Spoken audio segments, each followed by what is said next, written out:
Éléments de ce matin, mais je vais quand même abréger pour entrer dans le vif du sujet. Je ne vais pas me répéter, on est bien dans les actions de l'agenda 21 du Conseil général, et je résumerai en disant que, fort de nos expériences, le département s'engage à accompagner, et je crois que c'est vraiment le terme, accompagner les collectivités qu'ils souhaitent suivre cette démarche. Simplement, quelques rappels. Tout d'abord, pour évidemment protéger l'environnement, notamment les aquatiques et la santé humaine. Ensuite, diminuer les nuisances et les coûts induits par l'usage d'herbicides, des pollutions des eaux, l'appauvrissement des milieux naturels. Enfin, pour être exemplaire et contribuer ainsi à inciter les autres utilisateurs. Alors la démarche, c'est quand même une aventure qui a duré 6 mois pour l'équipe de techniciens qui en a eu la charge. Parce que c'était en décembre, je crois, 2010, où le président du Conseil général nous a invités à une réunion cantonale pour un peu tester notre démarche, notre programme. Et à la fin de cette réunion de travail, on se regarde, et le président dit, bon, je veux 3 communes qui testent la démarche.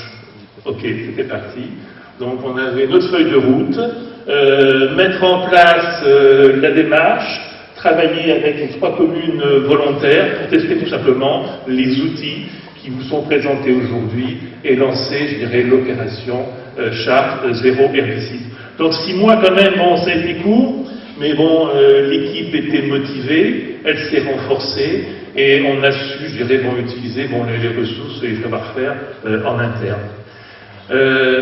C'est pas une seule personne à une démarche, je dirais, c'est un groupe de travail qui trouve, je dirais, une même motivation. Ça se fait pas par lettre de commande ou commande administrative, etc. Il faut vraiment des gens qui s'impliquent aussi dans la démarche, qui soient volontaires et opérationnels. Et ça, je crois que c'est le plus important. Donc ce groupe de travail s'est réuni d'une façon plus ou moins informelle, en fin de compte, par rapport aux exigences du programme et à la programmation. Et très vite, on s'est rendu compte, il y avait une commande, il fallait mettre des formations en place, et là on s'est retourné effectivement vers le CNFPT, que tout le monde connaît, et avec eux, en partenariat, et avec les ressources internes, on a monté un plan de formation pour les 3 communes volontaires. Donc, dit plan de formation, dit préparation de documents, et on a été jusqu'à élaborer un dossier technique qui sera remis aujourd'hui aux communes qui s'engagent dans la charte des zéro herbicide. Donc là, je tiens un peu un coup de chapeau aux acteurs de cette démarche, notamment Manu Pereira, mais aussi Carole Dartancé qui n'est pas là pour cause de vos événements, mais ils ont fait un travail pendant ces 6 mois assez colossal.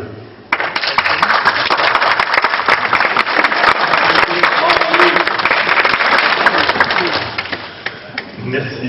Alors ces outils d'accompagnement, on l'a dit, c'est la formation, mais également d'autres outils, notamment des documents de communication. Là, on l'a vu, Doué nous l'a dit, s'il n'y a pas de communication, s'il n'y a pas de sensibilisation, on risque de se heurter à des murs et faire machine arrière.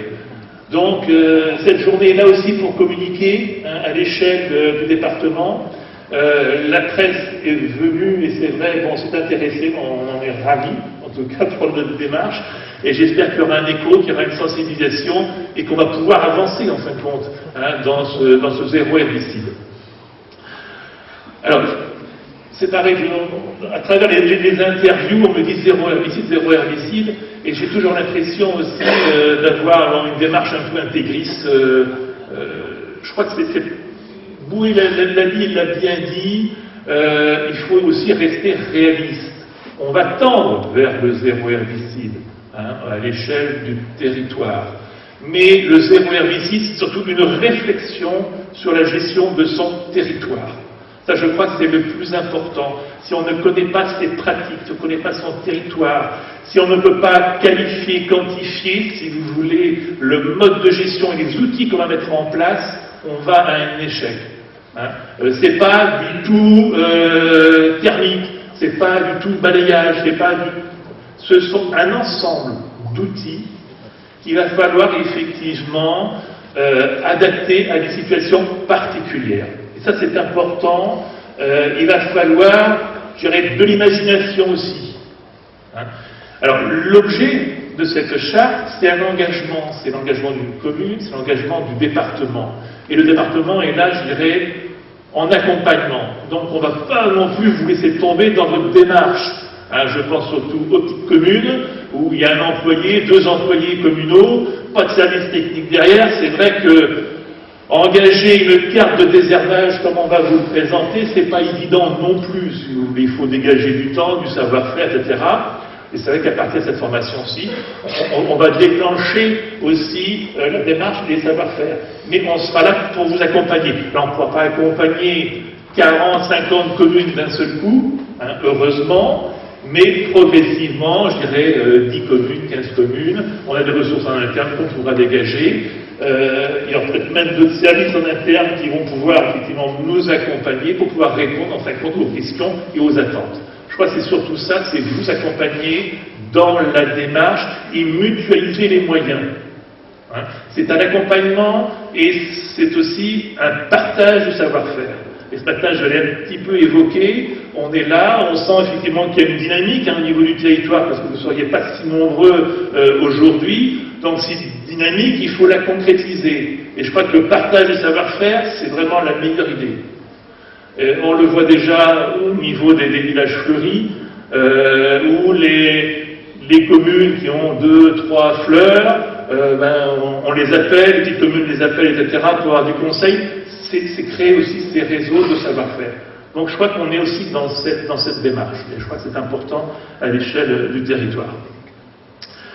Alors on a créé effectivement un module de formation, des documents, brochures, enquêtes, on a même édité, je l'avais testé, tout modestement, une enquête effectivement sur la sensibilisation aux zéro herbicide, on pourra l'enrichir, vous pourrez l'enrichir aussi. Elle a le mérite d'exister, ça peut passer par les écoles, on l'a vu ce matin, c'est très intéressant de passer par les scolaires pour sensibiliser et mobiliser les parents, je crois que c'est le meilleur outil, et qui existe encore. Donc c'est des petits outils comme ça qu'on peut mettre en place, qu'on peut enrichir, il y en a d'autres, on a l'imagination, vous avez l'imagination, et ce seront ces choses-là qu'il faudra mettre en place. Moi je suis assez positif, assez confiant dans les ressources des collectivités. Alors l'assistance technique, c'est important aussi. Bon, on l'a vu ce matin, on a 6 ans, modestement 6 ans d'expérience. Bon, alors tout n'est pas positif, hein, soyons clairs, on a eu des échecs, d'autres l'ont dit aussi. Arriver au 100%, ce ne sera pas évident sur toutes les communes en fonction de la nature des territoires. Nous, on l'a pu le faire, bon, tant mieux. Donc on va essayer effectivement, on a déjà testé, c'est-à-dire on a un panel d'outils qu'on a testé, on a d'autres communes aussi, parce qu'on a aussi un réseau de techniques au niveau des collectivités, on a le réseau idéal pour ceux qui connaissent, et puis on fonctionne dans le cadre de nos formations, on rencontre aussi d'autres collectivités, d'autres techniciens ou ingénieurs qui sont dans cette démarche et qui ont pu évaluer véritablement les outils. Et ça, c'est intéressant au niveau des coûts, au mètre carré, etc. Donc ça, ce sont des données qu'on va pouvoir vous faire passer, si vous voulez. Parce que c'est bien aussi, on ne va pas réinventer chacun de son côté, je dirais, la démarche des méthodes alternatives. Donc, essayez de vous donner l'information technique pour faire le bon choix du bon outil au bon endroit. Et là, il faut être clair, il n'y a pas qu'un seul outil. Ce ne sera pas le tout thermique, voilà. Mais trouver la solution. Okay, il n'y a pas qu'une seule solution à l'échelle du territoire, c'est l'espace qui fait la solution. Voilà, et puis on est dans cette dynamique. Alors un projet comme la charte, ça n'a pas un début, ça n'a pas de fin non plus, enfin, c'est un début, mais j'espère qu'il n'y aura pas de fin, puisque c'est un projet qui va évoluer dans le temps. On en a peut-être pour 5 ans, pour 10 ans, donc on a l'avenir devant nous. Et ce qui sera intéressant, c'est effectivement de mettre en place très rapidement des outils d'évaluation à l'échelle du territoire. Donc l'engagement de la commune, c'est aussi avoir un retour d'infos. C'est-à-dire qu'on fera des bilans, la commune s'engage aussi à faire un bilan de ses pratiques annuelles. Et puis peut-être que l'année prochaine, on se retrouvera là plus nombreux, à la même époque, pour faire un premier bilan aussi, une confrontation, puisque vous serez tous, en tout cas ceux qui ont participé, vous serez tous engagés dans la démarche, donc vous aurez, je dirais, du vécu, et on pourra en échanger d'une façon différente et faire cette journée d'une façon différente aussi. Donc c'est un projet vivant et sur le long terme. 2 mots avant de présenter la charte autrement dit, la formation. Il y a 2 volets de formation qu'on a mis en place. La première qui est un peu difficile, je dirais, c'est le contexte et la réglementation. On ne peut pas y échapper. Déjà, si, comme ça a été dit, on respectait la réglementation au niveau des produits phyto, je crois qu'on aurait avancé de 30-40% de réduction d'utilisation des produits. Et puis il y a toute la prévention, notamment au niveau des agents, et ça c'est important, c'est un des vecteurs, je pense, de la réussite. C'est sensibiliser l'agent sur sa propre santé en termes d'utilisation des produits. Alors après, on commentera effectivement donc, la formation, le plan éco-phyto, et les préventions à la pollution, etc.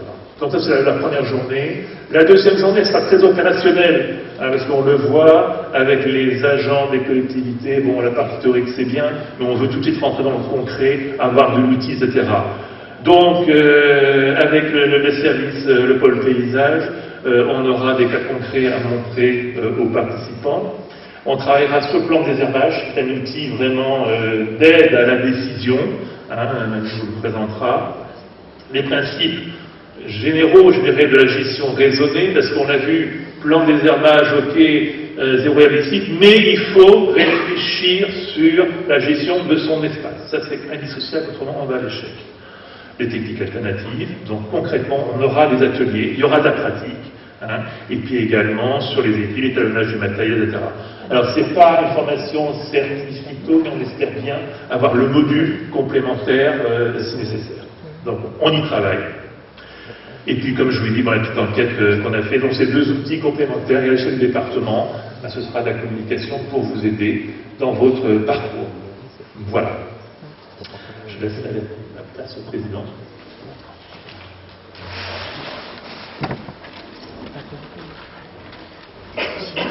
Merci Daniel.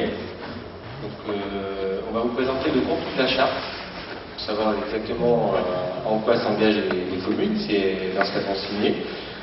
Donc Monsieur le maire va faire une lecture de la charte, je vais aller à côté de lui pour lui mettre la charte en fond, comme ça vous pourrez suivre en même temps.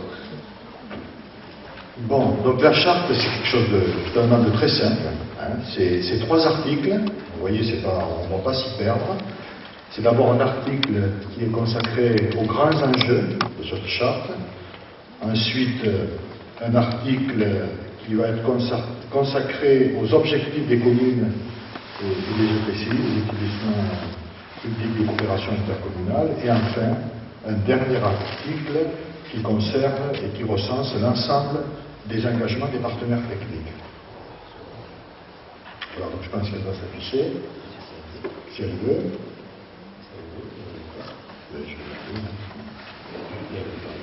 Elle ne veut pas.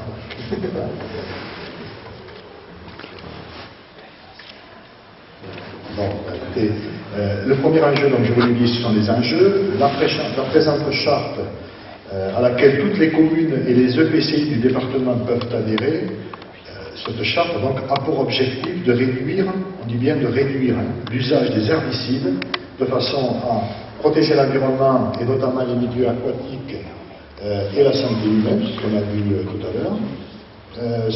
Le deuxième enjeu, c'est l'exemplarité et la contribution pour inciter les autres utilisateurs et les citoyens donc à tendre vers la réduction de l'usage des herbicides. Et enfin, le troisième enjeu, c'est la diminution des nuisances et des coûts induits par l'usage de ces pesticides, et notamment en matière de dépollution des eaux et d'appauvrissement des milieux naturels. Voilà donc les enjeux qui apparaissent. Je les ai mis à l'écran, voilà. Donc l'article 2, ce sont les objectifs des communes et des EPCI. Donc les communes ou les EPCI qui sont signataires de la charte s'engagent à respecter la réglementation en vigueur, ça c'est le minimum, hein, pour la protection de la santé et de l'environnement, et de prendre toutes les précautions utiles pour la gestion et l'usage des herbicides. C'est d'élaborer un plan d'entretien et de désherbage, de former le personnel communal ou intercommunal qui est affecté à ces travaux, et donc de former aux techniques alternatives. C'est de renoncer progressivement à l'usage des herbicides, c'est de sensibiliser et d'informer nos administrés sur le sens et l'intérêt de ces nouvelles pratiques, et enfin, c'est de réaliser et communiquer annuellement un bilan qualitatif. Et pour terminer, donc l'article 3, qui recense et regroupe l'ensemble des engagements des partenaires techniques. Il s'agit donc de soutenir techniquement les communes ou intercommunalités pour la réalisation d'un plan d'entretien des ancrages communales, de former les agents, d'aider à choisir des méthodes alternatives et les mettre en œuvre, d'organiser et suivre les opérations, de mettre à disposition, on l'a dit également tout à l'heure, des communes et intercommunalités des outils de communication, soit des expositions, des brochures, et enfin de valoriser la démarche des communes. Voilà le contenu très simple de cette charte zéro herbicide et qui, je crois, a déjà été précisée par quelques communes et qui vont être officialisées en fin de journée. Voilà. Merci Serge Mérignaud.